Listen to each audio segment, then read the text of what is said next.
Que bênção!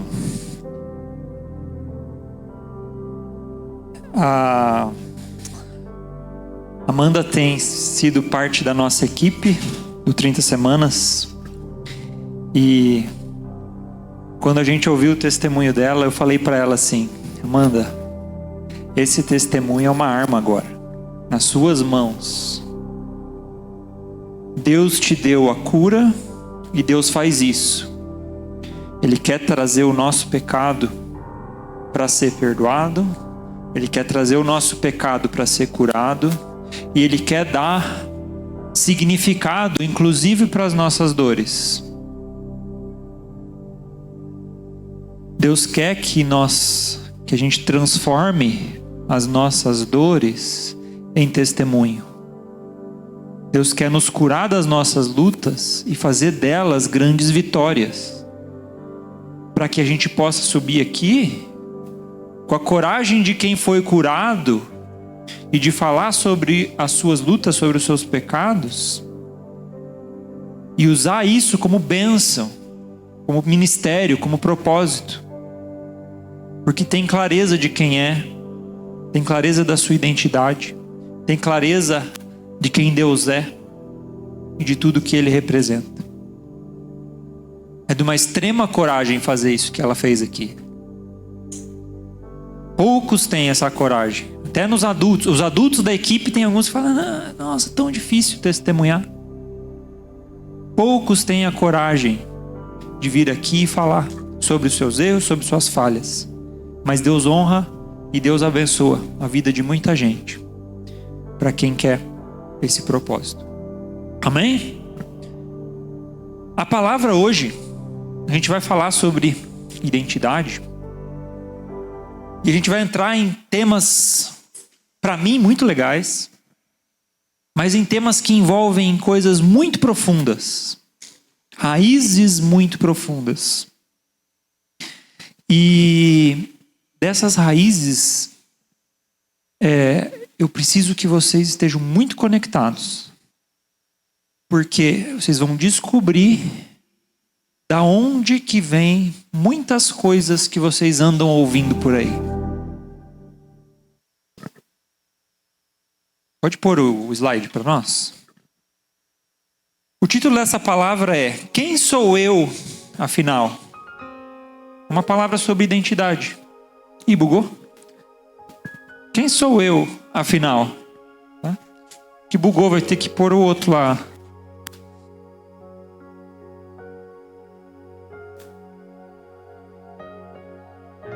Mudou a fonte, mas tudo bem. A pergunta, e a gente teve, e parte da inspiração dessa palavra foi a conferência de sexualidade. Quem estava aqui na conferência? Vai ter bastante coisa que vocês já ouviram, né? Mas não foi tudo não. E uma das principais dúvidas que essa geração tem, que o ser humano tem por essência, é uma definição assim de: quem sou eu? Qual que é a minha real identidade? O que define quem sou eu? Define o que eu faço? Eu sou um homem alto, eu tenho uma família, sou casado, tenho um emprego, esse sou eu? Ou eu sou o que eu sinto, eu sou loiro, eu sou branco, preto, enfim. O que me define? Quem sou eu, afinal? É o grupo que eu faço parte? É o meio onde eu estou envolvido? É Deus? Como que a gente encontra essa resposta? E primeiro eu quero começar trazendo e explicando tudo o que vocês ouvem lá fora a respeito disso.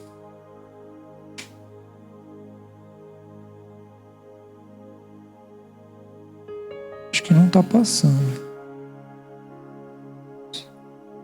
Passou.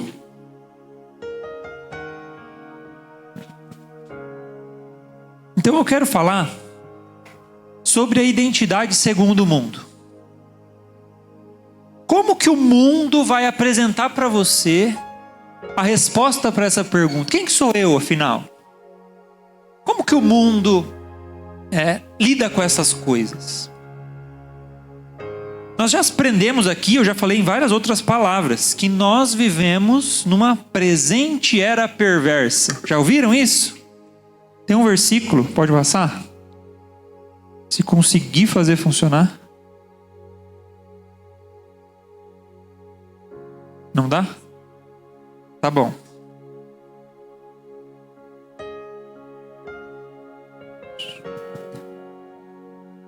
O que está escrito lá? Em Gálatas 1, 3 e 4. A vocês, graça e paz da parte de Deus, nosso Pai, e do Senhor Jesus Cristo. Ele está falando aqui de Jesus Cristo, que se entregou a si mesmo por nossos pecados, a fim de nos resgatar desta presente era perversa, segundo a vontade de Deus e Pai. De nosso Deus e Pai. Então nós vivemos numa era perversa, que a gente vai chamar aqui de mundo. Hoje o mundo é o quê? É santo? É lindo? Não? É perverso. Eu sempre brinco, né? Vocês ficam na dúvida. Quem que é o pai dessa era? Quem que é o pai dessa era? Satanás é o pai dessa era. Ele é o pai desse mundo. É ele que governa aqui. Pode passar para o próximo. Tem outro versículo aqui, 2 Coríntios 4:4. O Deus dessa era, que é Satanás, cegou o entendimento dos descrentes, para que não vejam a luz do evangelho da glória de Cristo, que é a imagem de Deus. Esse versículo é muito, muito, muito importante, porque a gente vai falar aqui hoje, porque ele traz essa palavra aqui, ó. O Deus dessa era, quem que é o Deus dessa era? É Jesus? Não, é Satanás. Cegou o entendimento, tá? E hoje a gente vai falar sobre esse entendimento, sobre as raízes desses pensamentos, dessas ideias, que são profundas e que têm raízes no Deus dessa era, que têm raízes satânicas, que têm raízes num pensamento que vai de encontro ao que Deus pensa. Pode passar. João 8:44. Fala com a sua mãe lá. Fala com a sua mãe.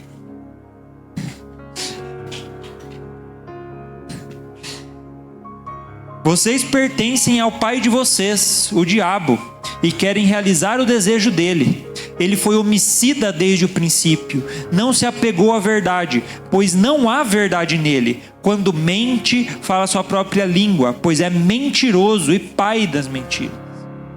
Pai da mentira. Satanás é mentiroso. Satanás, ele é um Deus falso de engano, que sutilmente passa a conversa em muita gente que não tem o conhecimento, que não entende o que ele está fazendo. Nós não podemos ser ingênuos, nós não podemos ser alheios a essa ação espiritual que existe. Esse mundo é um mundo perverso, e ele tem um Deus, e esse Deus, ele cega o nosso entendimento, e ele é alheio à verdade, ele é o pai da mentira. Todo esse entendimento que Satanás cria é um entendimento mentiroso. Entenderam isso? E uma das principais estratégias que ele vai usar é dominar os pensamentos, dominar as nossas ideias, dominar as ideias que as pessoas têm. E essas ideias, e quando a gente fala de ideias, e isso é uma coisa que nós aprendemos em filosofia, muitas das ideias, das opiniões que nós recebemos hoje, todas basicamente, todas elas são como fosse uma árvore, ou no 30 semanas lá, uma árvore de ideias, uma árvore de pensamentos. E quando a gente vai olhando mais a fundo e olhando as origens desse pensamento, todos eles vão culminar em escolas filosóficas, escolas sociológicas, que são as raízes mais fundamentais de diversas opiniões que a gente enxerga hoje em dia.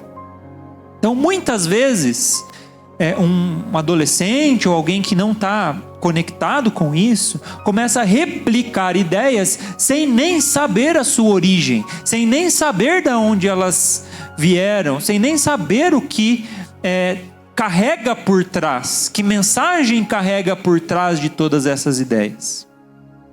E eu vou mostrar para vocês hoje aqui quais são as ideias mais fundamentais que Satanás usa para falar sobre a nossa identidade. Tá?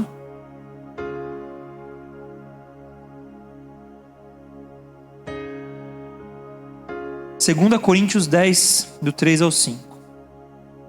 Pois, embora vivamos como homens, não lutamos segundo os padrões humanos. As armas com as quais lutamos não são humanas. Pelo contrário, são poderosas em Deus para destruir fortalezas. E aqui a parte mais importante, o 5. Destruímos argumentos e toda pretensão que se levanta contra o conhecimento de Deus. E levamos cativo todo pensamento para torná-lo obediente a Cristo. Então, Paulo está ensinando aqui que nós destruímos argumentos e toda pretensão que se levanta contra o conhecimento de Deus. E hoje a gente vai aprender aqui qual é esse pensamento que precisa ser destruído. Tudo o que representa as ideias com que vocês passam todos os dias, para que vocês não caiam nessas armadilhas que Satanás coloca. Sempre, e aí aqui vem um conselho, sempre busquem. Eu recebi uma opinião, alguém me disse alguma coisa. Sempre busquem. Pode jogar no Google, pode jogar na IA, pode jogar, busquem. Qual que é a raiz filosófica desse pensamento, dessa opinião? Boa parte do que eu estudando aqui, usei, qual que é a raiz do pensamento tal? E ela foi, isso aqui, essa escola de sociologia, essa escola de filosofia. E dessa escola, qual que é a raiz dela? E qual que é a raiz da raiz da raiz?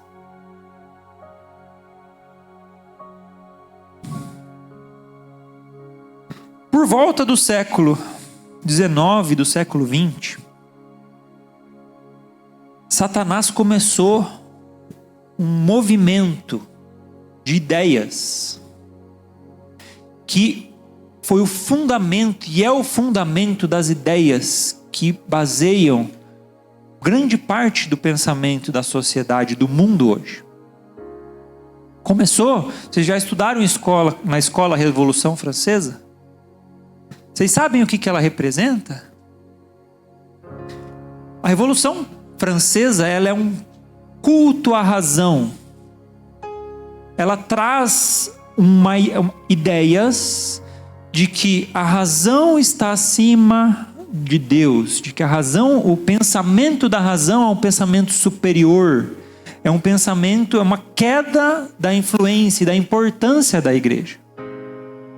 Outras frentes, como o iluminismo, que está intrinsecamente ligado à Revolução Francesa, ele vai trazer uma exaltação dessa autonomia humana, de dizer assim, o homem sabe o que faz, o homem tem sua razão, a razão é perfeita, o homem sabe o que é melhor para ele mesmo, o homem pode ser o seu próprio Deus.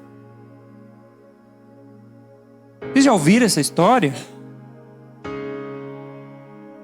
Eva, se você comer a maçã, você pode ser o seu próprio Deus. Você vai tomar o lugar de Deus da sua própria vida.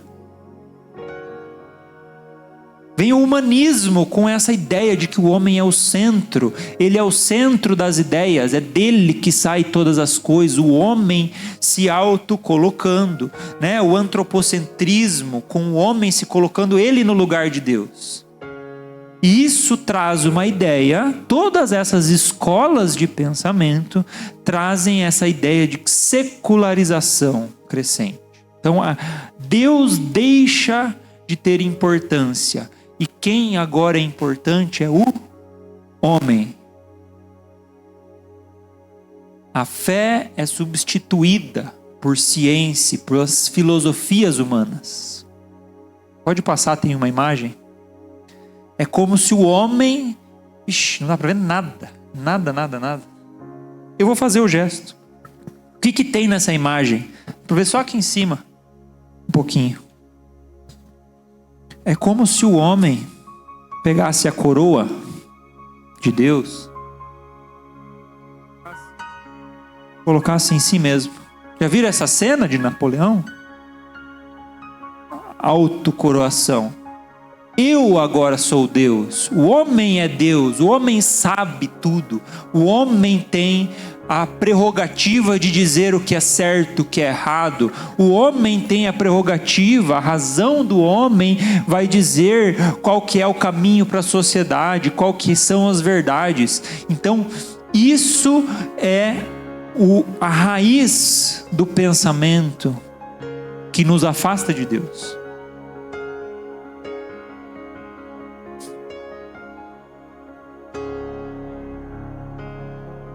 Nesse ambiente, pensadores procuravam entender como manter a coesão social, a ordem e a justiça em uma sociedade que já não aceitava automaticamente a autoridade de Deus.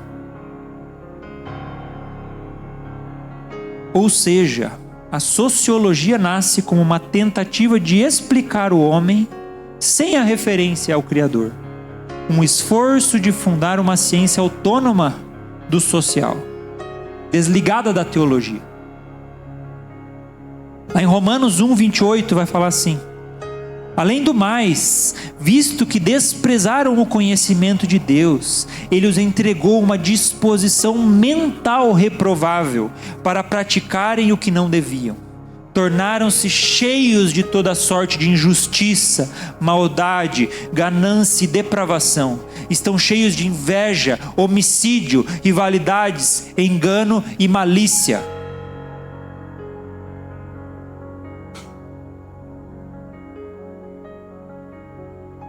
O romper com Deus é aonde abunda o pecado.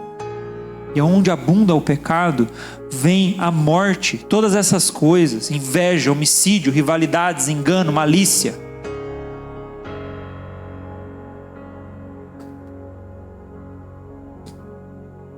Ao rejeitar a referência a Deus, essas filosofias abriram caminho para uma era marcada por relativismo, materialismo e fragmentação da identidade.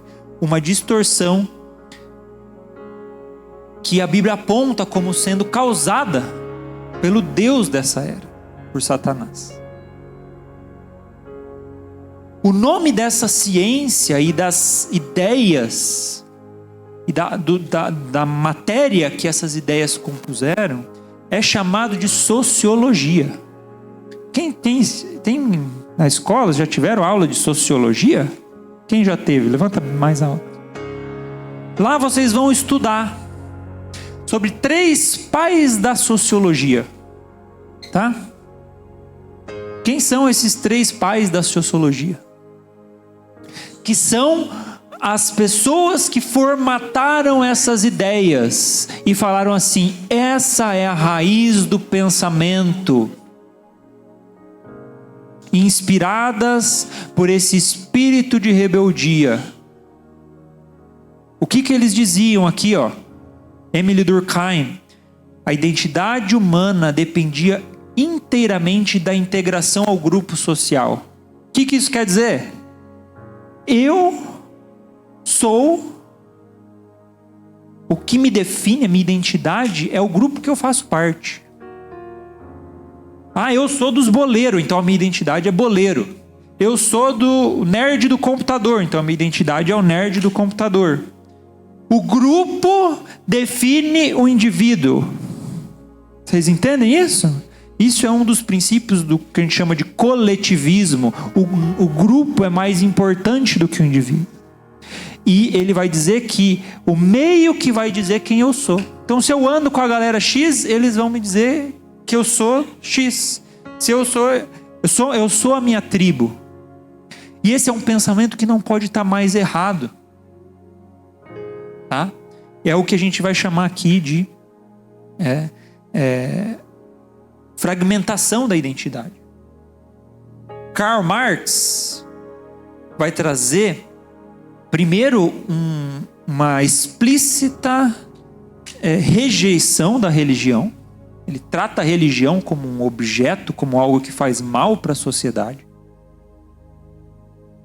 E ele vai dizer que a identidade da pessoa está intimamente associada à classe com que ela se encontra. Então é o pobre, o burguês, o rico, o nobre, o negro, o branco. A classe social é o que vai dizer qual que é a sua identidade, e nada pode mudar isso. E Max Weber vai falar assim, dos sentidos e valores subjetivos. Dizer assim, o certo não é sempre certo. Depende. O certo depende do contexto. Isso chama-se que o certo é relativo. E que, às vezes, pode ser certo para você, errado para mim. E isso é um pensamento extremamente perigoso. Porque ele permite as mais absurdas atrocidades, porque passam a ser certo. Coisas extremamente erradas passam a ser justificadamente certas, com base no que a gente chama de relativismo moral. E por último, ele vai dizer que a identidade é plural e relativa, que quem eu sou pode mudar. Eu posso navegar. Se eu faço parte desse grupo hoje, eu sou dos altos. Amanhã eu estou no grupo do galera do videogame. Depois eu estou no grupo dos boleiros. Depois eu estou no... Então a minha identidade pode ir mudando ao longo da vida conforme o meio onde eu estou inserido. Então se eu estou inserido num lugar ruim, eu vou ser um lugar ruim. Só que tem um problema. Porque todos esses pensadores vão dizer que a gente é definido pelo mundo por onde a gente está, não é verdade? Onde que a gente está? No mundo, não está no mundo? Se o mundo nos define, o mundo é o mundo que está em trevas, e ele define quem eu sou. Como pode um indivíduo receber bênção se quem ele é definido pelo mundo que jaz no maligno? Vocês entendem que é toda uma construção de pensamento que nos leva a uma impossibilidade de viver uma bênção?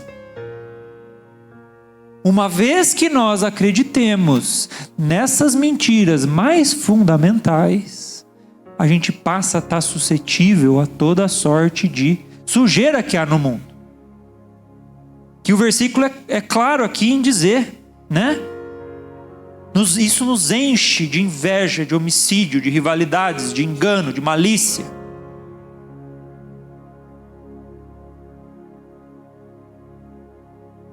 Todo esse pensamento centraliza o homem. A identidade é explicada sem referência a Deus, apenas pela sociedade, a cultura, a economia ou a linguagem. O ser humano é o ponto de partida e o ponto de chegada. Começa no homem e termina no homem. Deus, relativiza a verdade. A identidade não é fixa, mas é construída socialmente. Portanto, relativa no tempo, na cultura, no contexto. Não existe quem eu sou por essência, mas apenas o que a sociedade diz que eu sou. Como me vejo em interação. E fragmenta. Eu sou a minha classe, o meu gênero, minha etnia, a profissão, meu status. O sujeito moderno é líquido. Vocês já ouviram esse termo? Líquido. Ele é volátil. Ele faz o que os outros estão dizendo para ele fazer. O que o mundo está dizendo para ele fazer. Porém, a verdade, ela é muito diferente disso. Ficou claro essa ideia de pensamento? Vocês conseguem identificar a frase que vocês escutam aí no dia a dia com essas raízes de pensamento? Alguém consegue? Vocês conseguiram ver? Alguém consegue? Consegue enxergar?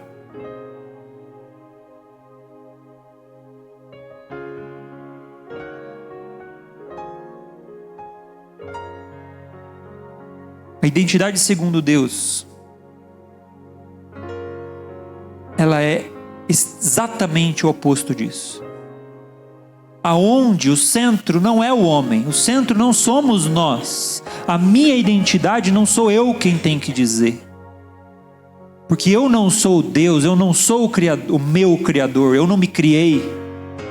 Deus é o centro. A nossa identidade, ela é recebida por Ele.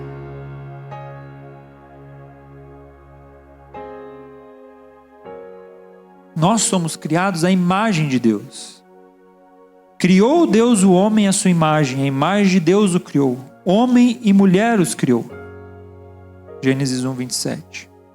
A identidade, ela não é inventada, ela não é recebida por qualquer um desse mundo. Ela não é volátil de dizer, hoje eu sou isso, amanhã eu sou aquilo. Ela é única, ela é real. Ela é nos dada pelo Criador, por Deus.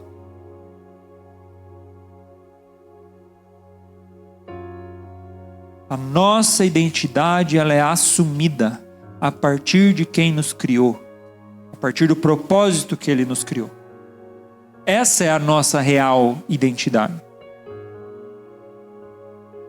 A nossa verdadeira identidade é em Cristo, é em Jesus, é crendo que Ele nos dá sentido para todas as coisas. Não é o homem que vai dar sentido para si mesmo, nos seus prazeres, nos seus desejos, mas é Deus que nos dá o sentido para a vida. É Jesus, é em Jesus a nossa identidade.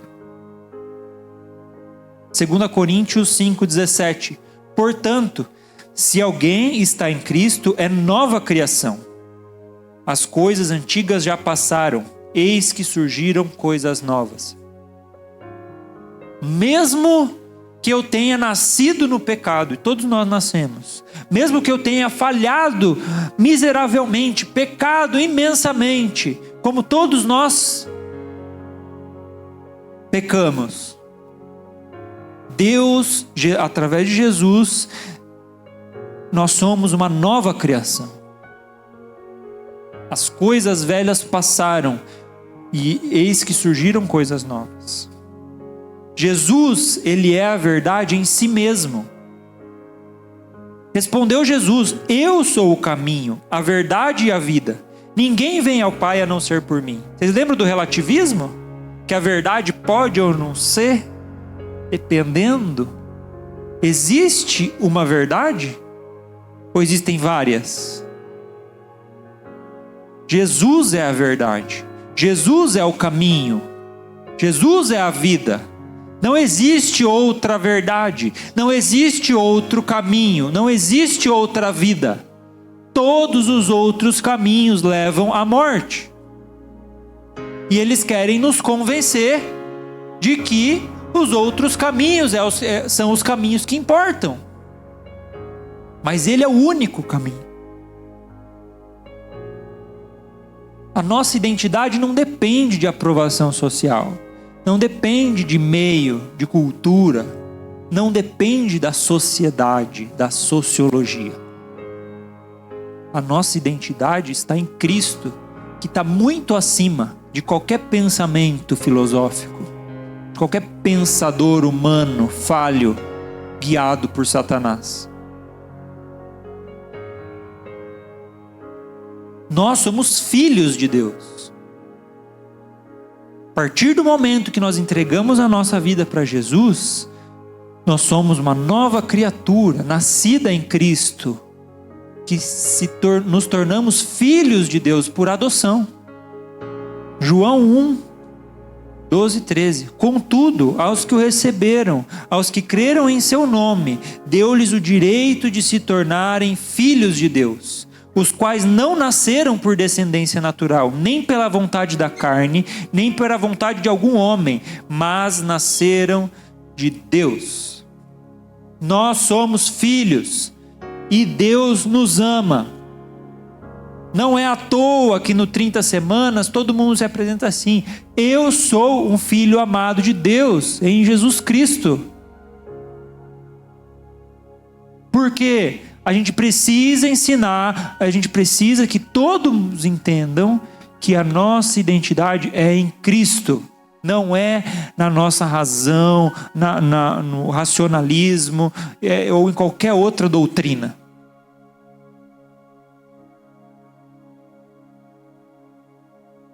A nossa identidade é estável, ela é eterna, ela não é fluida, ela é a mesma. Ontem, hoje e sempre. Romanos 8, 38 e 39. Pois estou convencido de que nem morte, nem vida, nem anjos, nem demônios, nem o presente, nem o futuro, nem quaisquer poderes, nem altura, nem profundidade, nem qualquer outra coisa na criação será capaz de nos separar do amor de Deus que está em Cristo Jesus, nosso Senhor. Você sabe o que está falando aqui? Que altura, profundidade é um mundo físico. Nada que seja do mundo físico, uma ideia, nada que tenha sido criado tem poder para nos separar de Jesus, do amor de Deus, por nós, seus filhos. Eles não têm esse poder. Eles podem agir com homicídio, eles podem agir com tortura, eles podem agir com engano, mas eles não têm poder de separação espiritual.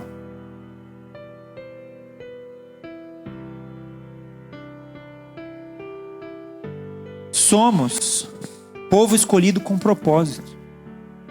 Essa identidade que nós recebemos de Deus, quem eu sou, me impulsiona para o que eu faço, para onde eu vou, para o meu caminho. Porque se eu sou qualquer coisa, eu faço qualquer coisa, eu represento o mundo. Mas se eu sou de Deus, eu represento a Deus, e o que eu faço é de Deus. 1 Pedro 2, 9 e 10. Vocês, porém, são geração eleita, sacerdócio real, nação santa, povo exclusivo de Deus, para anunciar as grandezas daquele que os chamou das trevas para a sua maravilhosa luz. Antes vocês nem sequer eram povo, mas agora são povo de Deus. Não haviam recebido misericórdia, mas agora receberam. Deus tem um propósito. Deus quer que a gente assuma a identidade nele e quer nos usar para abençoar esse mundo. Deus quer nos usar para abrir os olhos das pessoas para todo esse engano de Satanás. Deus quer usar o seu testemunho como a Amanda fez hoje. Deus quer levantar vocês para ir até as escolas, propagar a sua mensagem, propagar o evangelho.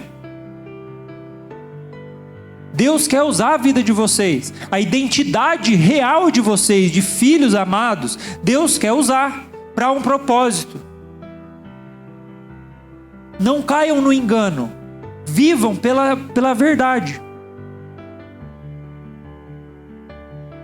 A identidade cristã aponta para a eternidade, não apenas para papéis sociais passageiros. Ela está acima da sociologia, do meio, da sociedade. Ela é eterna. Tem uma história que eu lembrei. Eu não sei quem de vocês aqui já assistiu Toy Story. Já assistiram Toy Story? O 4. Quem já assistiu o 4? Toy Story 4. Toy Story 4. Enfim. Eu vou contar a história aqui, bem mais ou menos, porque eu assisti no cinema, quando lançou. E tem um vídeo do Jesus Cop, que ele traz uma interpretação muito legal sobre esse filme. Para quem não assistiu, eu vou contar a história. Enfim, tá lá os brinquedos. Eles, quem não sabe, o Toy Story, os brinquedos falam, andam e tal. Eles vivem no quarto. E a menininha, que eu nem sei o nome, nem lembro o nome mais, ela... Alguém lembra do nome dela? Bonnie. Ela, na escola, faz um brinquedo. Pega um garfinho lá, monta uma massinha, faz uns bracinhos de arame e escreve o nome dela embaixo. E aquele brinquedo vai parar no quarto com os outros brinquedos. E aí ele começa a falar, ganhar vida. E no filme isso é muito interessante, porque o brinquedo, os outros brinquedos precisam convencer ele, viu? Você agora é um brinquedo, você não é mais coisas, né? Ele fala, não, eu sou lixo. Eu sou um lixo, eu sempre fui lixo, eu sou um garfinho de lixo. Ela pegou ali uns garfinhos sujos, tá? E ele, na identidade dele, na percepção dele, ele era um lixo. E os outros brinquedos tinham que inclusive ficar cuidando dele, porque ele ficava tentando ir para lata de lixo, né? Que era o lugar dele. E aí ele fala, não, você agora não é mais lixo, agora você é um brinquedo, você tem identidade. Não, como assim identidade? E aí eles mostram, embaixo do seu pé aqui está escrito Bonnie, está escrito o nome do seu Criador. Porque a nossa identidade, quem nos dá é o nosso Criador. Não é o mundo, não é as coisas que estão em volta. Porque nós temos um Pai, porque nós temos um Criador, assim nós temos identidade. E assim também nós temos um propósito. Que Ele nos criou, que Ele nos trouxe aqui para cumprir esse propósito. E isso é de uma simplicidade tão grande, mas é de uma profundidade tão grande. Porque a gente às vezes cai nessas ideias, cai nessas armadilhas. Mas a gente não pode esquecer. Porque se a gente lembra quem é o nosso Criador, quem é o nosso Pai, quem nos formou, quem nos salvou na cruz, a gente não cai para essa armadilha. E a gente cumpre o nosso propósito. Feche os seus olhos. Senhor,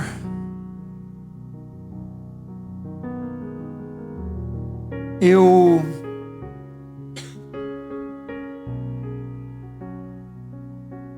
quero colocar a minha vida, Pai, a minha identidade, Pai, perante Ti agora. Eu quero declarar, Senhor, que eu não sou o que as pessoas dizem que eu sou. Eu não sou o que o grupo que eu faço parte diz que eu sou, o que o mundo diz que eu sou. Quero declarar, Senhor, que eu escolho agora, Pai, entregar minha vida para Jesus. Eu escolho declarar, Senhor, que eu sou um filho, Senhor. Eu escolho aceitar, Senhor, o Teu amor sobre a minha vida. Que não depende se eu pequei muito ou pouco, porque essa graça é infinita. Mas depende, Senhor, de encontrar o meu coração aberto. Pai, assume, Pai, o Teu lugar aqui na minha vida, no meu coração. O Teu trono, Senhor. Crucifica os meus desejos, Pai. Não me deixa ser escravo das minhas vontades.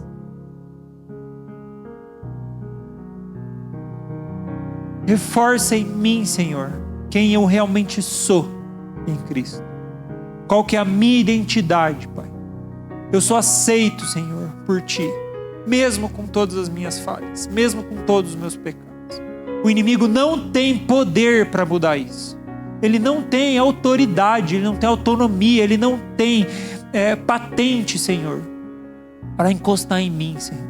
Porque eu sou um filho de Deus, eu faço parte da sua herança, Senhor. Quem me dá a coroa, Senhor, é o Senhor. É a coroa que Jesus conquistou por mérito, Senhor, e que Ele me deu e dá a cada um de nós por graça. Em nome de Jesus, Pai. Fortalece, Senhor, a minha identidade no que realmente importa, que é Cristo. Amém e amém. Eu esqueci de mostrar a última imagem. Eu acho que essa vai dar para ver. Eu fiz um desenho e pedi para a Iá desenhar para mim aqui. Não fui eu que desenhei. Eu fiz um esboço, ficou bem pior. A nossa identidade, quando a gente ignora Deus, ela é determinada pelo mundo. Então o mundo determina a nossa identidade com as suas sujeiras. Quando a gente conecta a nossa identidade com a verdade, com Deus, nós deixamos de receber as sujeiras do mundo e passamos a iluminá-lo.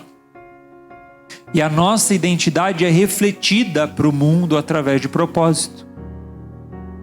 Entenderam esse desenho? O que ele significa? Porque é dele que vem toda a nossa luz. É dele que vem toda a nossa identidade. E é assim que nós encontramos a Deus. Amém? Amém.